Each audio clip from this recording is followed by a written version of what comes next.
Bienvenido. Gracias. Para mí, las charlas especiales acompañadas por un buen vino son inmejorables, así que gracias a los amigos de la ocasión por el Malbec que vamos a tomarnos hoy. Y habiendo dicho esto, contame quién sos. ¿Cómo estás? Soy Gastón Intelizano, soy licenciado en criminalística, soy técnico forense, soy radiólogo, soy docente y soy escritor. ¿Qué es lo que hace un perito forense?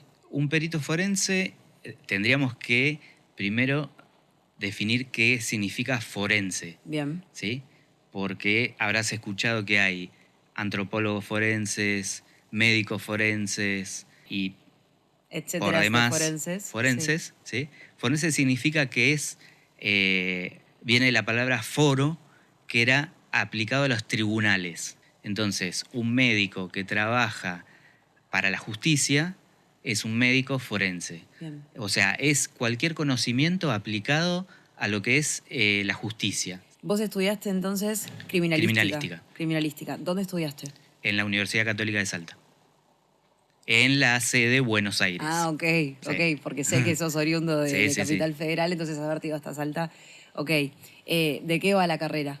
¿Qué se ve en criminalística? Y en criminalística tenés... La criminalística es una ciencia que ayuda a la justicia, que asiste a la justicia, y las preguntas que responde la criminalística son el cómo, el dónde, el cuándo, ¿sí? No a diferencia del por qué, que eso lo responde la criminología, ¿sí? Que es muy común que se lo nombren como sinónimos y son cosas totalmente distintas. Si bien conviven, porque las dos son ciencias que trabajan para la justicia, pero no son lo mismo. Entonces, la criminalística te da como una visión 360 de aportes que vos podés hacer en el marco de una autopsia, ¿no? Sí, de todo lo que es una investigación Ah, ok. criminal, ¿sí? Pues la medicina legal es una parte, nosotros tenemos como materia medicina legal, pero tenés lo que es lugar del hecho, lo que es balística, lo que es accidentología, lo que son los rastros, o sea,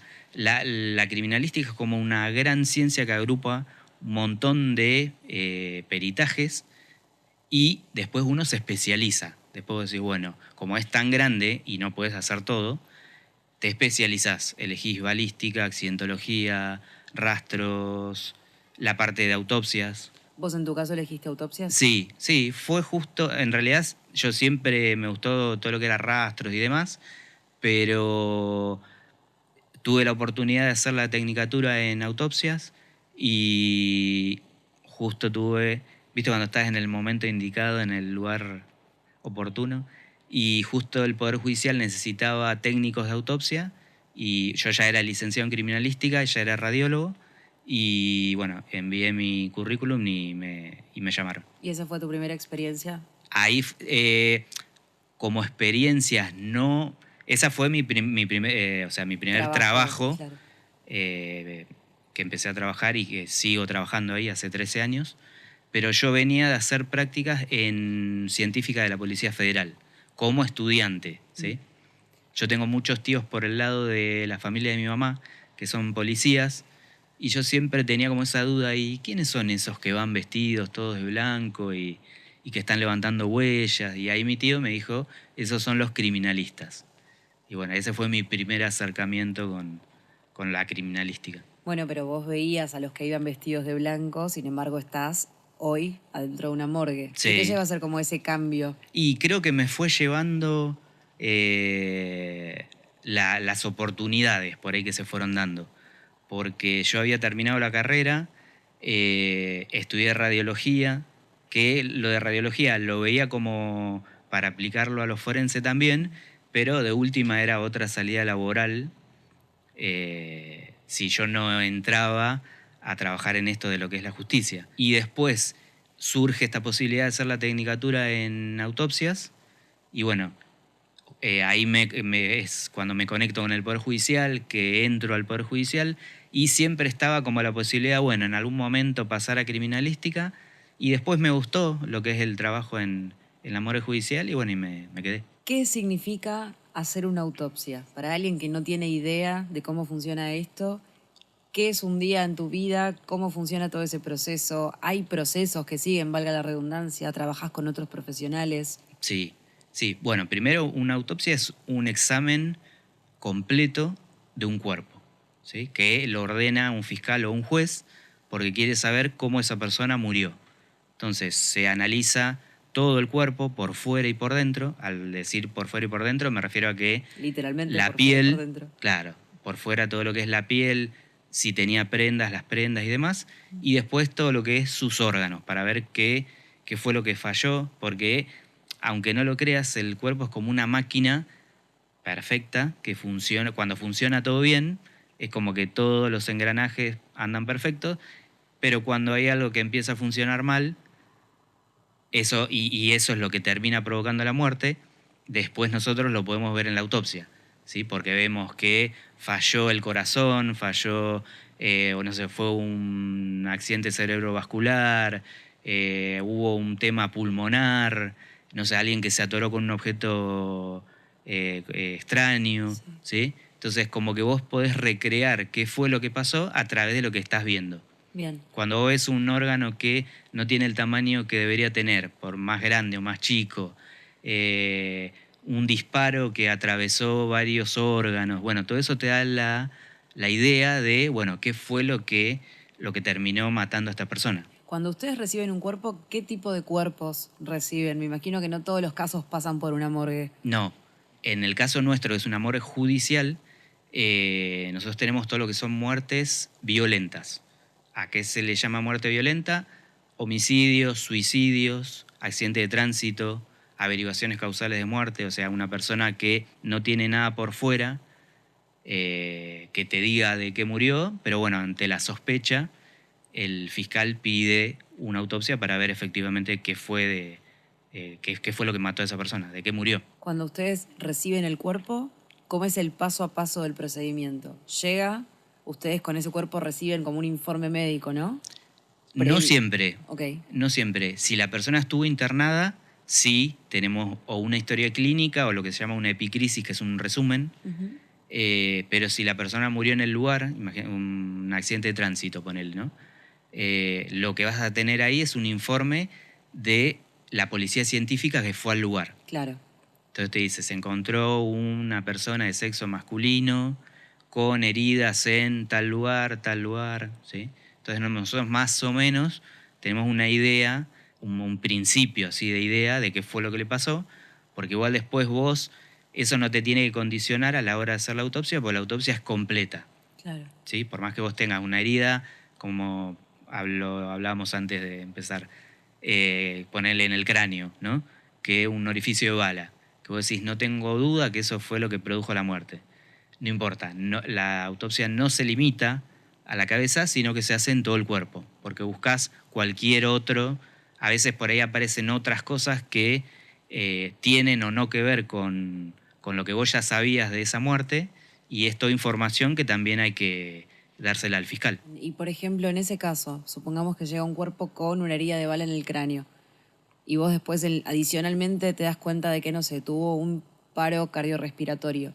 ¿Te puedes dar cuenta de cuál fue primero? Digo, si fue primero el balazo o si primero tuvo un paro y después... En realidad, el paro cardiorrespiratorio, eso también es algo que por ahí se suele malinterpretar. A ver. El paro cardiorrespiratorio es el final, o sea, todas las muertes culminan con un paro cardiorrespiratorio. Si de lo que hablamos es de un infarto, ahí sí puede ser que vos digas, muchas veces pasa en accidentes de tránsito, y la pregunta es, ¿el infarto fue a raíz del accidente de tránsito o el accidente de tránsito se produjo porque tuvo un infarto? ¿Viste? Bien. Entonces ahí sí, por ahí, no con tanta exactitud, por ahí si tenés, no sé, el corazón tiene una lesión muy llamativa y demás, por ahí el médico ahí sí puede decir, esto fue lo que produjo ese infarto y a raíz de eso se produce el accidente de tránsito. Uy, se En va. el caso de un disparo, generalmente siempre va a ser la lesión primero y eso va a desencadenar un montón de elementos y demás en el cuerpo que terminan con el paro cardiorrespiratorio. El paro cardiorrespiratorio siempre es el final, digamos, ahí se termina. Quiero retomar algo que veníamos hablando antes. Vos me contabas que el cuerpo se analiza por fuera Sí. y por dentro. Sí. Es en ese orden también. Sí. O sea, primero por fuera y después por dentro. Sí. Cuando es por fuera, ¿qué análisis, digo, sin entrar demasiado en detalles, ¿no? Pero como para entender en general qué análisis se hace y en qué momento terminan ese análisis y van a la parte interna, digamos?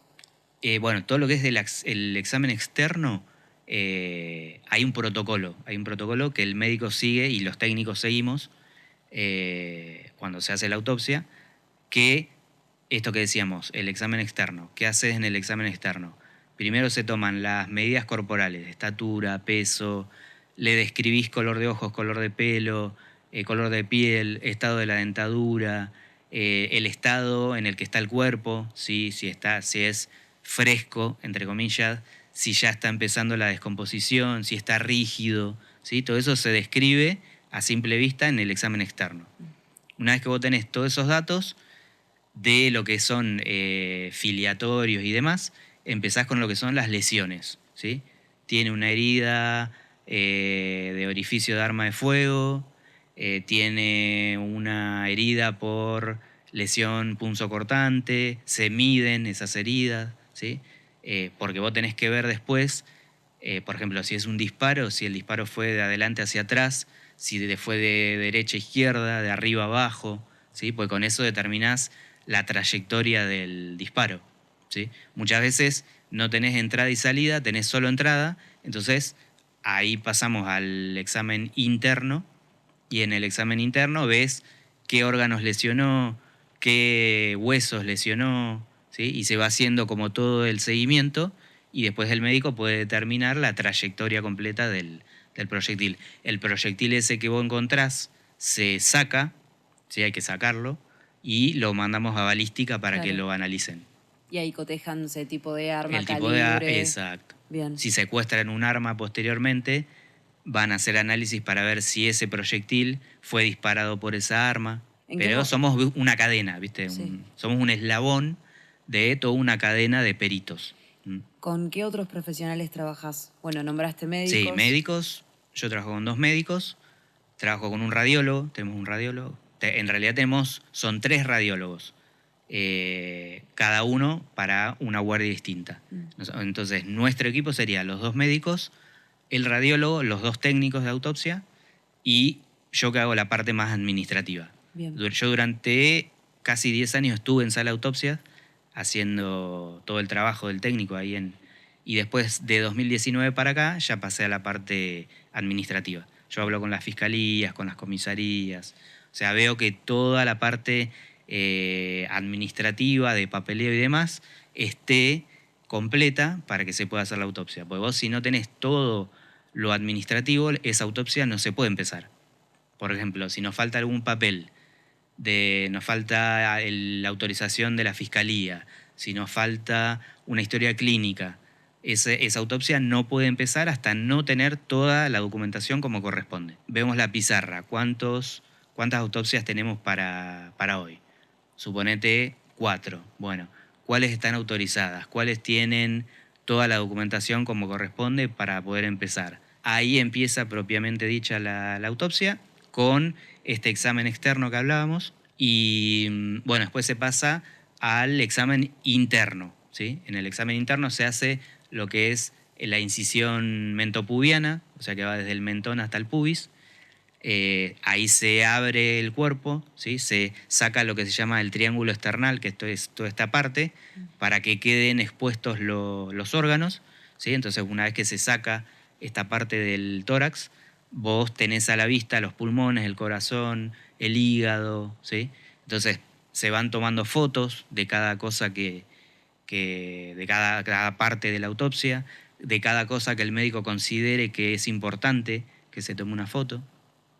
Y después se van extrayendo uno a uno los órganos, se los van pesando, midiendo, ¿sí? Se van viendo, se lo ponen en una tabla de corte y se va viendo, bueno, el corazón tiene el color, la coloración de un corazón normal, ¿sí? Los pulmones tienen el tamaño de un pulmón normal, tiene un color que nos llama la atención, el tamaño es mayor de lo común. Bueno, todas esas cosas las va a ir viendo el médico y con eso va a ir tomando nota, ¿sí? Como para Pero ya te digo, el procedimiento, si bien todas las autopsias son iguales, porque el procedimiento es el mismo, ¿sí? Apertura de tórax, extracción de todos los órganos del tórax, después se va al cráneo, algunos empiezan por el cráneo, eso es como muy personal de cada médico. A veces, por lo general, para ir por orden, empiezan, ¿sí? Por la cavidad craneana, se analiza el cerebro, se lo pesa, ¿sí?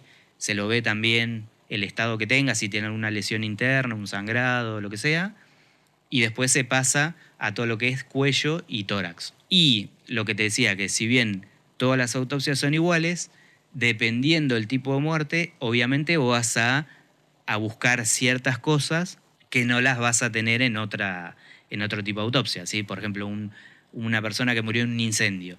Ahí le vas a prestar más atención al cuello porque vas a tener para ver si la persona aspiró Claro. humo, si todo lo que es la garganta está quemada, lo que te estaría hablando que la persona estaba viva al momento del incendio.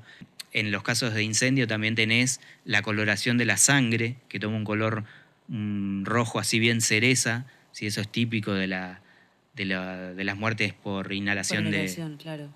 Y bueno, y de cada autopsia vas a ir viendo, ¿sí? Con ese informe que te vino del lugar del hecho, más lo que vos vas viendo, ¿sí?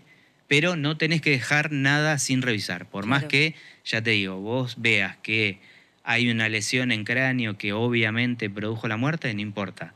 Se analiza todo el cuerpo, se da vuelta al cuerpo para ver la espalda también, ¿sí? Que no hayan otras lesiones. Hallazgos que puedes hacer en el momento de la autopsia, como tumores. Puede aparecer lo que te imagines, o sea, ¿Cuánto puede llevar a hacer una autopsia? ¿Cuánto tiempo? depende del tipo de muerte, depende lo que tengas que buscar. Obviamente no va a ser lo mismo un accidente de tránsito, ponele, o una persona que murió en estas que te decíamos, las averiguaciones causales de muerte, que un baleado que te viene con 6 7 disparos, que vos Claro. tenés que determinar la trayectoria de cada disparo, tenés que Entender cuál fue el recuperar, letal. claro, Claro. recuperar esos proyectiles, hay que tomar placas de todo ese cuerpo. Bueno, vos recién decías esto de no hay que dejar nada fuera, digamos, más allá de ustedes recibir un primer informe del peritaje de la escena. Antes justo estábamos conversando sobre casos de suicidio. Vos comentabas un caso particular o que puede llegar a pasar de, bueno, sabemos que se suicidó, pero después en la autopsia descubrimos que tenía un tumor, entonces también hacemos como un análisis psicológico y decimos, bueno, capaz el tumor tiene que ver con la causa de muerte. Sí, ¿En qué sí, que eso lo momento, hacemos como un como ejercicio claro, un poco de de, sentido común, me claro, imagino de decir, también? capaz que lo que llevó Claro, a que se terminara suicidando fue por esto, claro. ¿sí? ¿En qué momento ustedes dan por cerrada una autopsia? Me imagino que un poco van a buscar algo en específico, pero también buscan complementos a ese informe que a ustedes les llega preliminar. Sí. Bueno, la autopsia se termina una vez que vos observaste todo el cuerpo, todos los órganos, que tomaste muestras.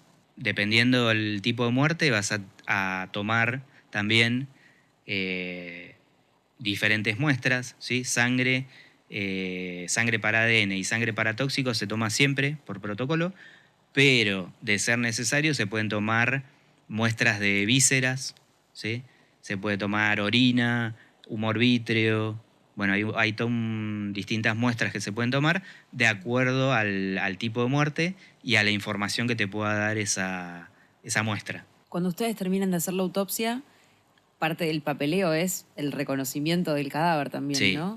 O sea, ustedes necesitan esa validación final para terminar con el proceso. exacto, sí. Una vez que se termina la autopsia, se hace como el, el acondicionamiento del cuerpo, ¿sí? Y cuando lo vienen a retirar, por protocolo también se pide que alguien, si la familia no quiere hacer el reconocimiento, un amigo, un familiar, un vecino, alguien, haga, digamos, ese reconocimiento en ese momento, que es solamente mostrarle el rostro, ¿sí? Porque el cuerpo está todo cubierto, pero como para certificar que efectivamente es la persona, ¿sí? Como para que no se produzca ningún tipo error, Sí, de confusión. imagínate que se lleven otro cuerpo y bueno, eso puede generar todo un problema. ¿Recordás algún caso que te haya llamado mucho la atención?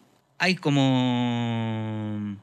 Por ahí uno ve en las películas que hay casos, viste, retorcidos y por lo general cada tanto tenés, ¿sí? Nosotros decimos que por lo general son ponis y cada tanto tenés un unicornio, ¿sí? Un unicornio sería un caso como... Me gusta la alegoría tan alegre en un contexto de morgue igual. Sí, Que sean unicornios está sí. muy bueno. Esa clasificación la hizo un perfilador del FBI, Perfecto. que él decía que hay casos que son ponis, la mayoría son ponis, y cada tanto tenés un unicornio que decís, acá hay algo más. Por lo general tenés la discusión que terminó mal, el tipo que encuentra a la mujer con el amante y los mata a los dos, el que mata por dinero, Claro. por una deuda que no le pagó. Ni hablar de cuando hay en el medio drogas, bandas, y después tenés asaltos que terminan mal, pero muy de vez en cuando tenés no sé, un caso que no fue un caso nuestro, pero que fue acá en la ciudad, que fue hace poco, el de la chica el de la señora que mató a los hijos. Justo te iba a preguntar por Bueno, ese. Sí. ese sería un unicornio, porque no es un caso normal, tradicional. Ahí sí hace falta un criminólogo para que analice también Claro. todo el contexto, ¿viste? Bueno, sabes que justo yo estaba precisamente pensando en ese caso cuando vos decías esto, porque mi pregunta iba a ser como, bueno, ¿qué aporte hacen ustedes ahí que son 4 cuerpos? Porque era una madre, su pareja, o sea, una pareja con sus 2 hijos. Sí. ¿Les tocaría, por ejemplo, analizar los 4 cuerpos en simultáneo? ¿Puede pasar eso? Sí, sí, sí, sí. ¿Eso es por pedido de la fiscalía? Claro, ¿Sí? ahí lo que la autopsia develaría sería la forma en que murieron, Claro. ¿sí? Y en un principio me acuerdo que no se tenía en claro quién había sido, si había sido un tercero que los mató a todos y demás. Y fíjate que después, por el análisis del lugar del hecho y de la autopsia, se determina que ella es la que los mata. Entonces, esa es la información que provee. También había algunos detalles adicionales, por ejemplo, unas cartas que ella había escrito, Sí. más el conocimiento previo de que ella estaba tomando medicación psiquiátrica. Claro, a medida que el fiscal empieza a tener los distintos informes, porque nosotros no llevamos a cabo la investigación, Claro. La investigación la lleva el fiscal. Nosotros somos como asesores o parte de un equipo que trabaja con el fiscal. El fiscal dice, necesito que me analicen esta arma, necesito la autopsia del cuerpo, necesito el análisis del lugar del hecho, de las cartas. Cuando todos nosotros les mandamos cada uno su informe, ahí el fiscal arma la investigación y la lleva para un lugar, para otro. Bien. Ordena detenciones, ordena allanamientos, ¿sí? Pero nosotros somos una parte de todo eso. Ese eslabón, claro. Sí. Pero, por ejemplo, en un caso como este, Sí. ustedes sí podrían determinar en la autopsia quién de los familiares murió primero, por ejemplo, si les tocara analizar a todos en simultáneo. Sí, el tema del tiempo de muerte es muy difícil. ¿Por qué? Es muy difícil. Y primeramente porque la muerte es un proceso, no un suceso. No es algo que vos corres una perilla y vivo, muerto. No. Podés determinar por lo que ves, por la rigidez, por la temperatura que baja, por distintas cosas que ves en el cuerpo y demás, para no entrar en tanto detalle. Igual me gusta, que si podemos entrar en detalle, yo feliz. Bueno. Hay manchas que aparecen en el cuerpo pasadas determinadas horas, que ya te habla que empieza la descomposición, tenés la rigidez, tenés el livor mortis, que es como la sangre se empieza a depositar en el cuerpo. Bueno, todas esas cosas te hablan de periodos de tiempo. Pero a veces por ahí decir quién murió primero y demás, es más con una muerte. Imagínate que esta mujer habrá sido en cuestión de segundos que mató a todos. Entonces, decir quién murió primero, no me animaría a decir. El médico que hizo la autopsia habrá podido decir de qué forma murieron, qué lesiones tuvieron. ¿Y cuánto tiempo llevan posiblemente qué Exacto, rango horario pero tiene. de ahí a decirte un horario exacto de muerte o este murió primero y Ok. es difícil. No es, por eso yo siempre digo que no es como lo vemos en las series, en las películas, que es tan fácil, ojalá fuera tan fácil.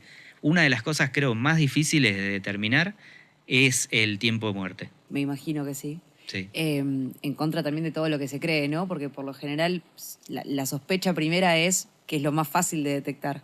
sí. Entonces, ¿qué es lo más fácil de detectar? En el 99% de los casos, a través de la autopsia, ya sabes qué fue lo que produjo la muerte. Ok. Pero hay un 1% de las veces que se termina la autopsia y vos decís, bueno, voy a tener que mandar orina, sangre, pelo, muestras de piel, muestras de órganos y demás, para ver si hay algo más que pudo haber producido la muerte, porque con lo que yo veo a simple vista no me está cerrando, digamos, qué fue lo que produjo la muerte. Y por el contrario, ¿te pasa que ves cosas a simple vista y decís, sí, naturalmente fue esto? Sí, bueno, hay lesiones que son, no sé, una herida de escopeta. Ahí no hay chance de que haya sobrevida. Claro. Y que es obviamente eso lo que produjo la muerte. ¿Sí? Pero, ¿quién te dice? Me acuerdo un caso en el que no fue nuestro, pero que está en la literatura, de alguien que se había querido envenenar y como pensó que iba a hacerle efecto mucho más rápido y dijo, no me está dando resultado, y agarró y se dispara. ¿Qué pasa? Cuando sacan sangre por protocolo, nomás, porque ya habían dicho, no, sí, obviamente Fue la el muerte se disparo. produjo por el disparo, encuentran veneno en la sangre. Entonces ahí ves, es otro dato que está bien, ya habían determinado la causa de muerte, pero mirá si no hubiesen hecho ese análisis, o sea, esa parte de que había tomado veneno o le habían dado veneno, se Claro. perdía. Hay cosas que se puedan descubrir en una autopsia que cambien, no digo el curso de la investigación, pero que puedan ser significativos. Por Sí, ejemplo, me imagino, ¿no? Descubrir un pedazo de rama enganchado debajo de una uña o un ADN que detectás de sangre que no es de la víctima. ¿Pueden sí, pasar esas cosas sí, dentro sí, de...? sí. Sí, de hecho, en casos de muertes violentas, de homicidios y demás, siempre se toma, siempre vienen, por lo general, las manos preservadas, ¿sí? Preservadas quiere decir que vienen con una bolsa de papel, para que después nosotros podamos tomar muestras de debajo de las uñas, ¿sí? O se hacen hisopados, o se mandan las uñas para que analicen, ¿sí? Porque ahí puede haber ADN. Esto que vos decías de cambiar el curso de una investigación, me vino a la mente el típico caso de una persona, por ejemplo, que viene con una herida de arma de fuego, ¿sí?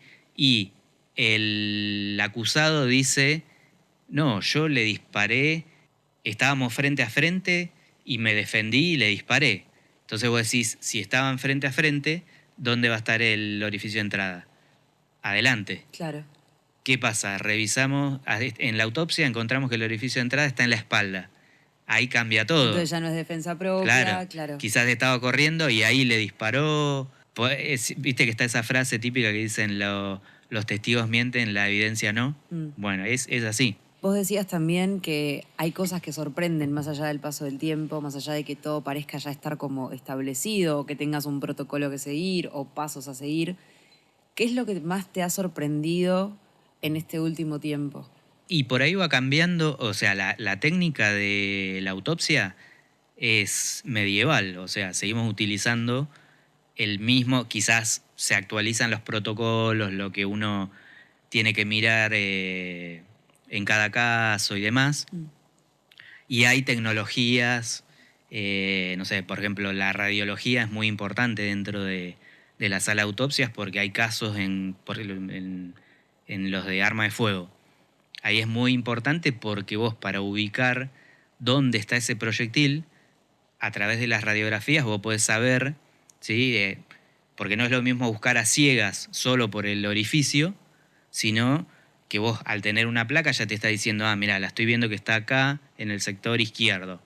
¿Y qué está? ¿Más cerca de la espalda o más cerca de la parte delantera del tórax? Claro. No, más adelante. Entonces ya uno la busca como facilita mucho. Muchas veces no encontrás un proyectil, no lo encontrás, no lo encontrás, no lo encontrás, y bueno, la que te queda es sacar varias placas de frente, de perfil y demás, como para vos ver dónde está, y ahí lo terminás. Es una ayuda muy importante en cuerpos que están muy descompuestos también, Claro. porque ya no ves lesiones ni nada, porque la coloración que toma el cuerpo te oculta todo. Y ahí también la radiología pasa, digamos, a ser importante en los maltratos de menores de edad también, para ver fracturas viejas, nuevas.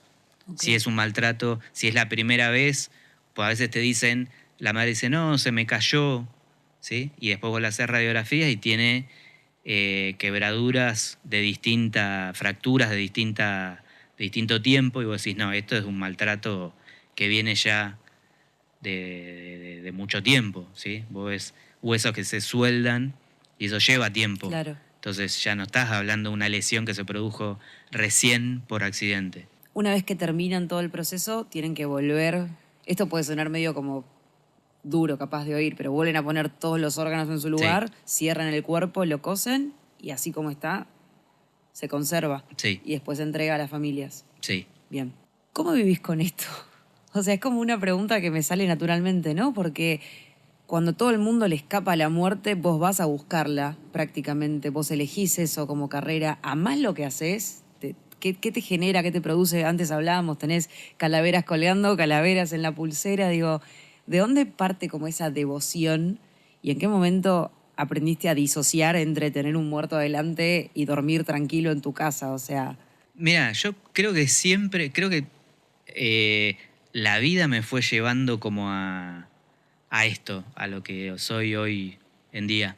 Porque desde que tengo memoria, siempre me vi trabajando en un laboratorio.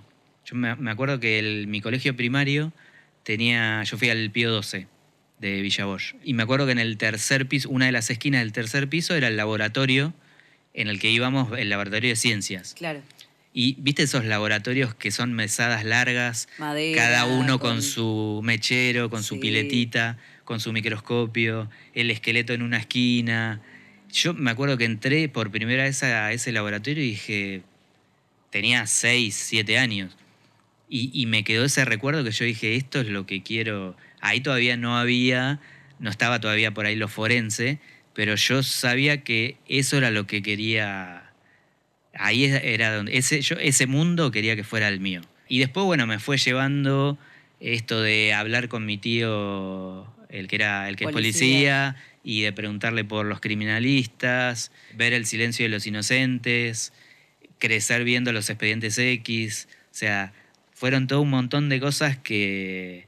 Y después, bueno, empezar a hacer prácticas y darme cuenta. Yo durante 5 años estuve haciendo prácticas en Policía Federal, que iba acompañando al equipo forense que iba a los lugares del hecho, gracias a mi tío que me llevó un día a conocer. Y lo que iba a ser una visita de una tarde, terminaron siendo 5 años de ir a Donorem los sábados, a pasar mi sábado ahí con los médicos, y cuando había algo salíamos en la camioneta, íbamos al lugar del hecho. Mi trabajo era tomar notas de lo que iba viendo la médica, totalmente ad honorem. Pero bueno, me sirvió para ver cómo trabajaban realmente los criminalistas, quién entra primero, quién entra después, de ver si me la bancaba, porque no es lo mismo lo que yo veía en la facultad que lo veía en un libro o en un video, que estar en un lugar con los olores, lo que ves, los ruidos, ¿viste? Yo creo que es una prueba. Eso lo vi mucho en la facultad, que empezamos 40 y nos recibimos 10. ¿Vos crees que eso tiene que ver con la idealización que se puede hacer con no sé, los CSI de la vida o The X-Files de la vida? Sí, puede ser, puede ser. Y eso que cuando yo estudié criminalística, que eso te habla de mi edad también, todavía no existía CSI. Pero bueno, también terminó imponiendo una idea bastante errónea, porque vos a los de CSI ves que van al lugar del hecho, van al Claro, hacen laboratorio, de todo. interrogan a los sospechosos, y no son los criminalistas. O estamos en el laboratorio o estamos en el lugar del hecho, no interrogamos nunca a sospechosos, pues no somos ni fiscales, ni policías, Ni criminólogos. ni criminólogos. Muy bien. Aprender la diferencia. Muy bien. Ok. ¿Qué es lo que más te gusta de todo esto que haces? Que no es rutinario, que si bien tiene, por ahí el trabajo en la morgue tiene una cosa rutinaria, porque tenemos esa cosa de, bueno, ¿qué tenemos hoy? ¿Qué hace falta? El protocolo de autopsia, pero, eh, pero no es un trabajo que yo todos los días no sé con qué me voy a encontrar. Entonces eso también como que le da un condimento interesante. ¿Han sacado estadísticas en este tiempo? Bueno, vos has sacado estadísticas, por ejemplo, los viernes son los días de más homicidios o son más los cuerpos por homicidio de varones que de mujeres. ¿Hay como lugares comunes a los que pudiste llegar? Sí, no hay estadísticas, o no sé si hay muchas oficiales, No, me digamos, imagino. ¿no? Pero de tu experiencia, lo que has Pero visto. sí. Sabemos que en invierno va a haber, van a estar las muertes por monóxido de carbono, los incendios, nunca faltan, lamentablemente. La gente que muere en un incendio porque tiene una Sí, una calefacción estufa y y sí. funciona mal, o tiene dos enchufes en la misma zapatilla que produce un cortocircuito, incendio, muerte.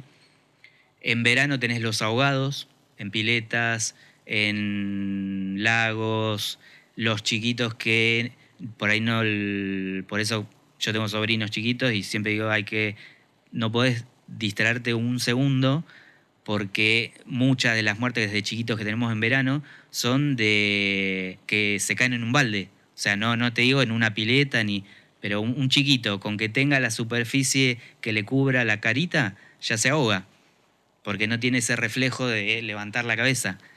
Entonces, nunca, lamentablemente, tampoco faltan las muertes así por chiquitos ahogados y cuando nos viene el informe, efectivamente lo vemos siempre.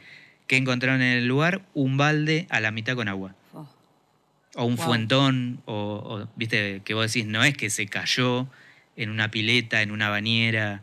O sea, no hace falta tanto. O sea, por eso prestemos atención. Y en general, por ejemplo, cuando son varones y mujeres, Más, y no, el 80% de las muertes son hombres. Sí. cuando son mujeres suelen ser casos de violencia de género. Ah, los hay, sí. Sí. Ok. ¿Y Sí. suicidios, por ejemplo? También tenés suicidios de mujeres. Eh, durante la pandemia la pandemia como que marcó un cambio. Ahí teníamos muchas muertes intrafamiliares, Y sí. porque estabas 24 horas Y fue un pico para los femicidios y también. O sea, también para los suicidios también. claro. Bueno, los suicidios, nosotros siempre decimos, el 20 de diciembre empieza como el pico de suicidios hasta poner el 5 de enero. Claro. El 5 de enero vuelve a la normalidad, pero entre el 20 y el de diciembre y el 5 de enero, fiesta, fin de año, Sí. balance sí. que no me da, soledad. Yo un poco también te quería preguntar por las fiestas. Sí, son épocas. No sé, por ahogamiento también, o pirotecnia, Sí. o Sí. Accidente de tránsito por gente También. que maneja alcoholizada, También. discusiones que terminan mal. Sí. ¿Te ha tocado trabajar en alguna de esas fechas pico, digamos? Sí, ¿Tuviste sí, alguna nosotros Navidad en la morgue? varias, varias. Varias, pues nosotros no tenemos así, caiga Navidad, Año Nuevo, Día del Trabajador, nosotros no tenemos feriado. Y si te cae justo tu guardia en Navidad, sabes que te toca también Año Nuevo, porque es el mismo día. Ok. Así que nos ha tocado hemos tenido guardias muy tranquilas, que por ahí no había grandes tragedias, y otras que hemos tenido, que ya el 23 viene con varias muertes, el 24 también, el 25. ¿Y gente grande? ¿Has visto cuerpos de gente de tercera edad, mayores? Sí, tenés. Gente grande tenés. Hablamos siempre de muertes violentas, ¿no? Sí, Que sí, no sí, mueren sí, de sí. viejitos, sino que mueren por... O sea, un robo a jubilados, Claro, por sí, ejemplo. sí. Bueno, hemos tenido muertes de hijos que matan a sus padres ancianos, ¿sí? Muchas veces por casos de adicciones, los hijos son adictos y Se tornan se tornan violentos. violentos, la gente no quiere darles dinero o cosas para vender y les dan una golpiza que termina en la muerte. Claro. Sí, sí, sí, tenés. No es lo más común. Por suerte, gente grande y chicos no es lo más común. Como que el rango etario es entre el adolescente, adulto mayor. Ese sería como la población más... Y sobre todo Sí. varones, Y más sobre que todo varones. mujeres. Sí, Ok. sí. Y así como te pregunto por lo más lindo, ¿qué es lo más ingrato que tiene tu profesión? Y esto por ahí de trabajar en horarios y días que quisieras estar con la familia o con tus amigos y que no podés contar. Y eso que nosotros, por suerte, tenemos un horario que es una guardia de 8 de la mañana a 8 de la noche y después ya digamos como que lo que entra después de eso ya le corresponde a la guardia que Al sigue y siguiente así. turno, claro. Pero si vos trabajás en el lugar del hecho, vos sabés a la hora que entrás, pero no sabés a la hora que salís. O te pueden llamar, no sé, estás en el cine y justo surgió un caso muy relevante o que necesitan de tu experiencia y te tenés que ir. Y yo tengo amigos que están en la federal y me dicen, no tengo vida, no puedo ir al cine a ver una obra de teatro y todo porque el teléfono me suena a cualquier hora y tengo que ir. ¿Has estado en casos mediáticos? Sí, no sé si mediáticos, pero que han salido en televisión, sí. De hecho, el día antes de mi guardia suelo poner los canales de noticias para ver ¿A qué quién te pasó. encontrás al día siguiente? Sí, no, para nosotros es como el escuchar el último momento es, uy, Sabés la que se te viene, claro, levantás la agenda del día mañana, siguiente. claro, Claro. sí, Amor, no vamos a ir al claro, cine, no, claro. Tremendo, cancelá el plan, tremendo. pues. O ya sé lo que me espera el día siguiente en la guardia. ¿Qué sentiste la primera vez que estuviste frente a un cadáver? Qué buena pregunta. Me tendría que remontar al 2000, sí, cuando empecé a hacer bueno, este día que mi tío me lleva a conocer, yo tanto le insistí a mi tío cuando empecé a estudiar criminalística, que quería conocer al personal de científica y demás.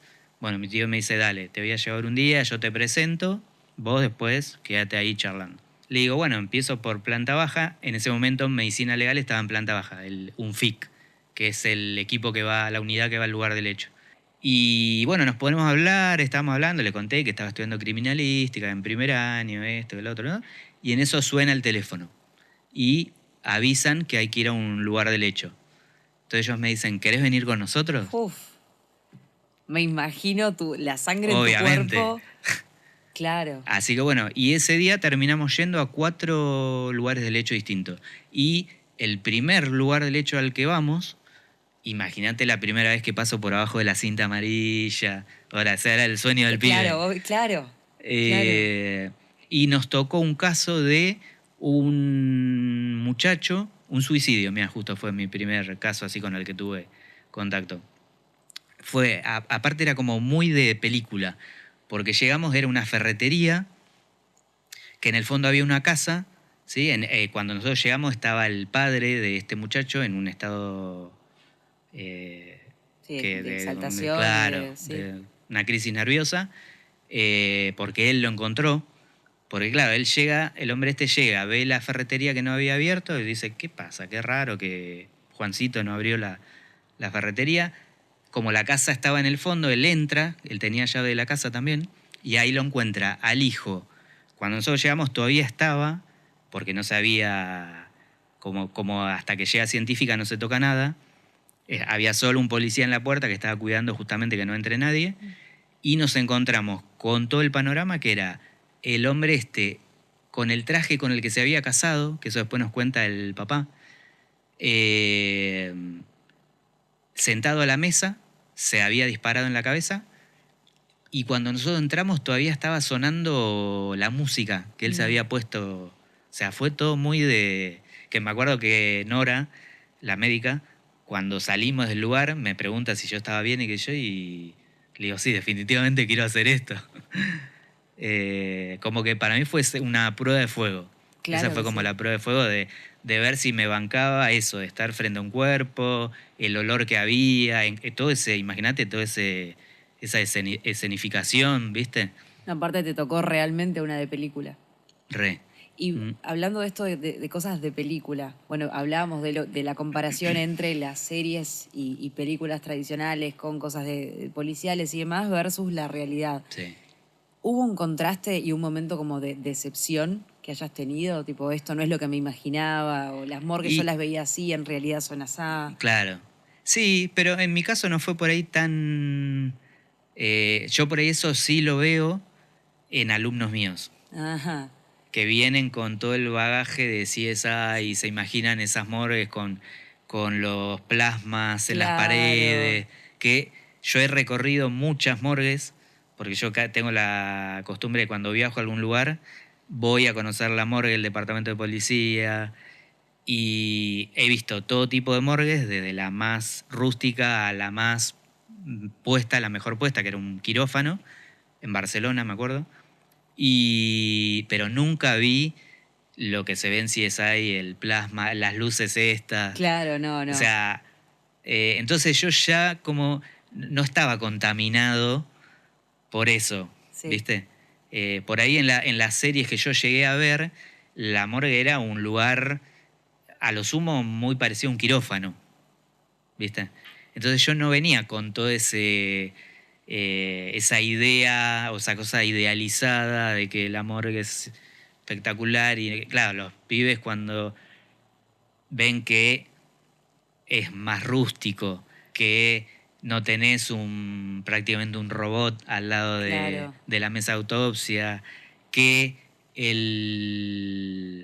la dinámica también es distinta. Lo que vos ves en CSI y en toda esta serie es como, viste que dice, no, encontramos un insecto que era de la especie, vos decís, Demasiado. encontré una mosca. Claro. Ahora se la mando al entomólogo y él dirá que... Pero no me voy a poner yo a contar la historia de la. Claro. Claro. Entonces, Sí, es como que son todólogos en las series todo lo, y nada que claro. ver.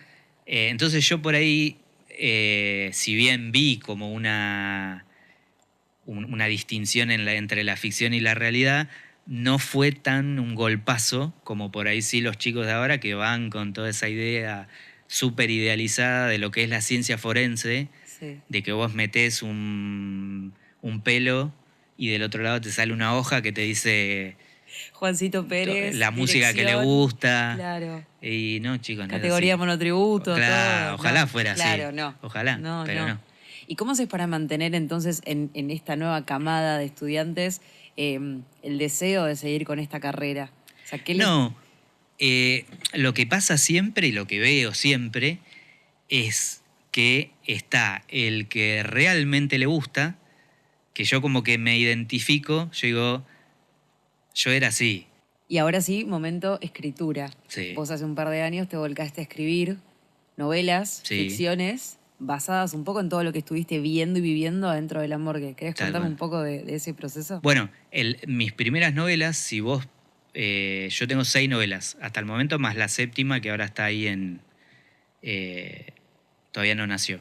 Y mis primeras novelas, como las escribí en el momento que yo que estaba haciendo estas prácticas en científica, por ahí hay más lugar del hecho que autopsias. Ujú. Porque yo Fue lo parte de que tu tenía transición más, también, claro, claro. lo que tenía más contacto era con el lugar del hecho y el laburo en cuando llegas, como qué se encuentra, quién entra primero.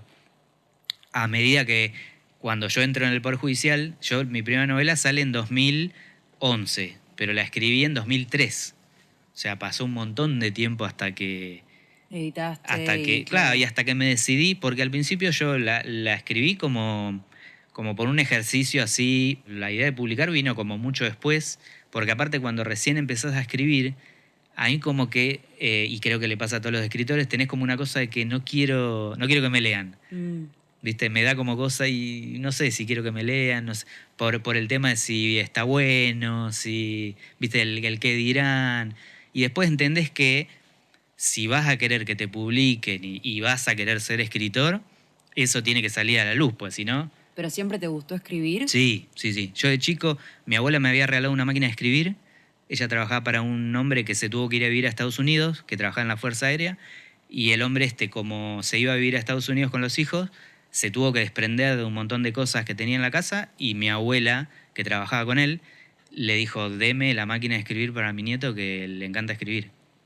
Y ahí creo que empezó la escritura. Decime que la tenés En todavía. algún lugar de la casa de mis viejos está. ¿Y en qué momento dijiste, bueno, todo esto que yo tengo de conocimiento forense lo voy a volcar en una novela? Y trabajando en el Ateneo. Yo trabajaba en el Ateneo. Ese fue como el momento. Ahí fue y al mismo tiempo hacía estas prácticas en científica. Sí. Y ahí digo, hablándolo con otros amigos que también estaban escribiendo, que hoy en día también son autores ya reconocidos, me acuerdo que escribí, ponele, no sé, 10 páginas. Se la paso a un amigo que trabajaba ahí en el Ateneo conmigo. Me dice, che, esto está bueno, ¿por qué no lo seguís?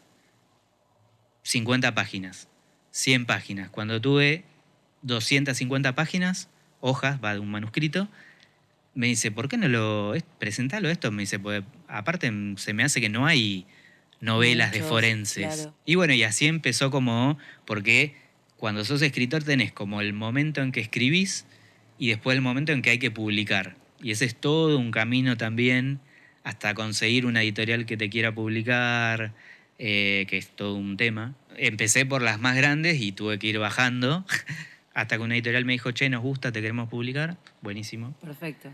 Y ahí un poco en esas novelas, ¿todas son ficciones? Sí, ¿O hay sí, basadas, o sea, todo lo que cuento es real porque, Sí, porque es tu o sea, fuente está de basada, información, claro, cómo trabaja una unidad científica, cómo se trabaja en la morgue, todo esto que estuvimos hablando, en las novelas hay mucho de eso.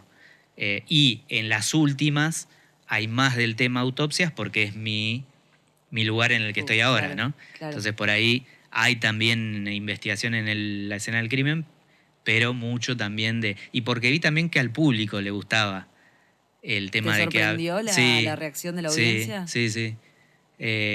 Y como de todas las edades, porque me escribe gente joven y gente joven que por ahí me dice, ay, me encantaría hacer esto, leí tu novela y como que me reentusiasmé, ¿dónde se estudia esto? Y empiezan a averiguar. ¿Qué te genera a vos esa reacción? Y está buenísimo, está buenísimo. O sea, me pasa mucho de que, no sé, voy a una reunión, a un cumpleaños, y alguien me presenta como que soy criminalista o forense y... Me imagino, así. Claro. Todas las miradas, claro. O a veces por ahí digo, no, prefiero decir soy escritor. Entonces tiene su público, pero sí, depende, viste, las ganas que tenga de charlar y de... Obvio. Pero sí, me doy cuenta, y obviamente que está buenísimo que a la gente le guste lo que haces, porque que le resulte interesante algo que vas a hacer a la gente, está bueno, no voy a decir que no. Pero bueno, hay también que hacer todo un laburo de desmitificación, porque la gente tiene como la idea de todo esto, de que la ciencia forense resuelve todo, de que, listo, con una mancha de sangre ya se cierra un caso, y ahí empieza esta cosa de ¿y por qué acá no se resuelven los crímenes si en CSI muestran que...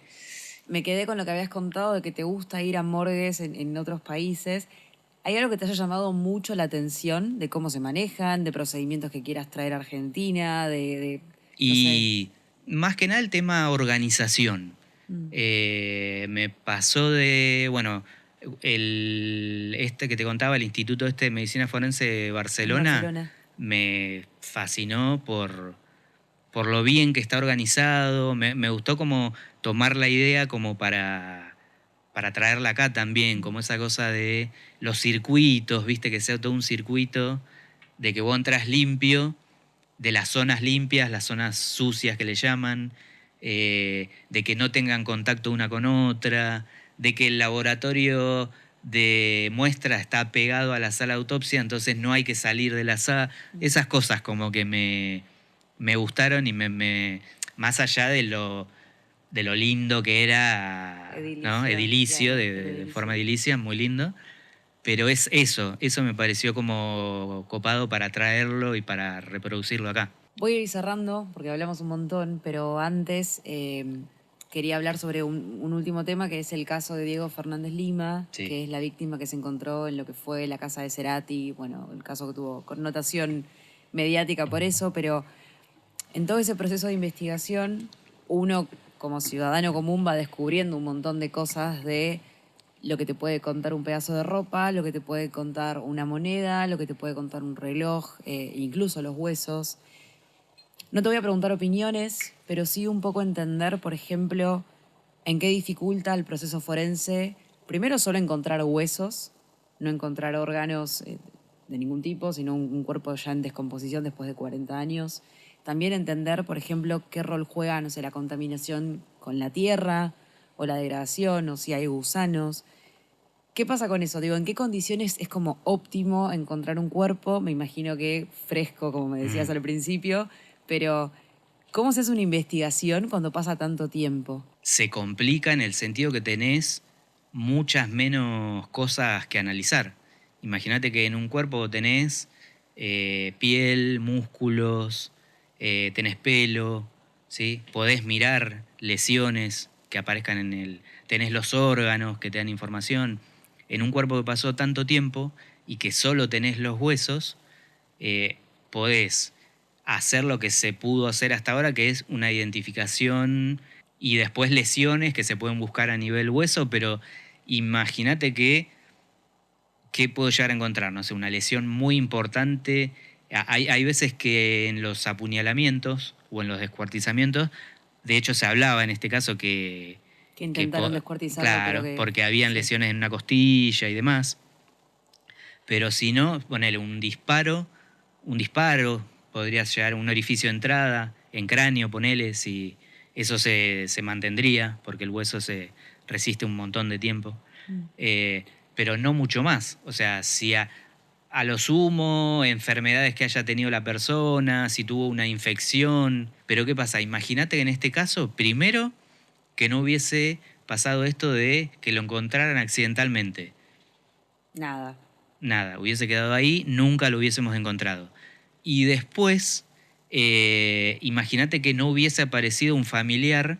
Para cotejar el ADN. Claro, lo único que hubiese podido haber hecho el equipo de antropología forense y el fiscal que lleva la causa es, y miren, se trata de un cuerpo masculino de entre 16 y 19 años, creo que Sí, era correcto. el rango etario, Sí. y que había esa lesión a nivel de la costilla. Sí, y la Pero altura la y alguna altura, cosa más. claro, pero no mucho más porque Claro. no tenés con qué.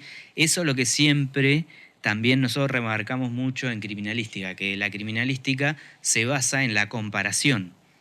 Entonces, si vos no tenés, ¿de qué sirve levantar ADN de todo el mundo? ¿Sí? O cuando se piden muestras que vos decís, ¿para qué las pedís si no tenemos nada con qué compararlo? Claro. ¿Sí? Y bueno, en este caso, qué importante que haya aparecido este familiar, el sobrino, creo que fue. Sí, porque el sobrino, por toda la información recabada, dice, podría tratarse de mi tío, Claro. avisa a su padre avisa a su mamá, que es la madre de la víctima, Y y a ella ahí, le hacen la claro, muestra de... claro. Claro. No, O sea, como que tiene todos los condimentos para una ese es un novela. unicornio 100%. Totalmente. Bueno, Paula Cablan contaba que ya hay como productoras estadounidenses interesadas Sí, en es contar esa que es un historia. caso muy, Sí, es muy muy llamativo. diferente. No, no es común. ¿Haces terapia? Sí. ¿Y hablas Pero de tema no, muerte o hablas de... no, sabes que muy, muy pocas veces he tenido que. Porque por suerte puedo hacer ese corte de que termina mi guardia, cerré o sea, me voy, cerré el portón, Y lo que pasa en la morgue queda en la queda ahí. morgue? Es como Las Vegas. Igual yo siempre digo, uno nunca está preparado para la muerte. Nadie está preparado No. para esa situación. Ni yo, que supuestamente que todos los días trabajo con la muerte, no estoy preparado. ¿Mm? Pero sin embargo se necesita gente con tu cuota de frialdad Ah, sí, totalmente. para colaborar con Totalmente. historias de los demás. Y todo, o sea, siempre hay alguien que tiene que hacer. Yo creo que hay un montón de trabajos. El buzo que anda en aguas que no se ve nada, te la regalo. Sí, seguro, seguro. Así que cada uno con su trabajo. Gastón, muchas gracias por haber venido. A vos por la invitación. Placer.